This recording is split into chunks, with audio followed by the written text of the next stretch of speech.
आमच्याकडून तुम्हाला भरभराटी मिळण्यासाठी आशीर्वाद मिळावा म्हणून ते सगळं चालतं. पण मी मुलगी म्हणून चालत नाही, मी बहीण म्हणून चालत नाही, मी सून म्हणून चालत नाही. तू आहे माझ्या जिंदगीवर का तुमच्या जिंदगीवर?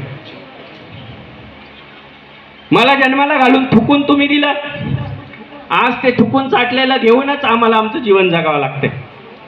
तुम्ही ओळख द्या, आम्ही मोठं होऊ, तुम्ही साथ द्या, आम्ही मोठं होऊ. स्मिता बाबरे आणि गणगे मामा यांना दोघांना 100 वेळा जरी मी त्यांच्या दोघांचे पाय धुवून पाणी पेले ना, तरी पण या इजड्याच्या आयुष्याचे पान फिटणार नाही. कारण इतक्या इजड्यांना त्या बाईने इज्जत मिळवून दिली. मनापासून मी आभार मानते गणगे मामा. खरंच मी सांगते, हे मी बोलते, लोक माझे पाय धुवून पाणी पित असेल, पण मी तुमचे 100 वेळा पिले तरी तुमचे उपकार फिटणार. कारण इतके अन्याय होतात इजड्यांवर, इतके बलात्कार होतात, पण साधी कंप्लेंट घेत नाही हो. तुमचेच पोलीस ऑफिसर सांगतात, मॅडम पोलीस स्टेशनला तुमच्या बारामतीचा किस्सा आहे की तिथे गेल्यानंतर तुमचे PI, तुमचे SP, तुमचे DYSP, मी फार जबाबदारीने बोलते, माझ्याकडे पुरावे असल्याशिवाय बोलत नाही, की ते म्हणतात इजड्यांवर काय बलात्कार होतो का?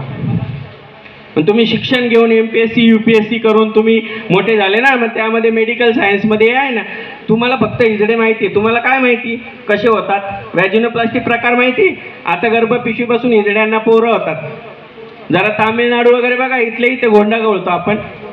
न्यूज बघत चला. तामिळनाडूमध्ये एका किन्नराने गर्भपिशवी बसून त्यांना झाले. फॉरेनमध्ये झाले. फॉरेनचे छोटे कपडे घालायचे तुम्हाला, फॉरेनच्या दारू पार्ट्या करायच्या आहे तुम्हाला, पब करायचे.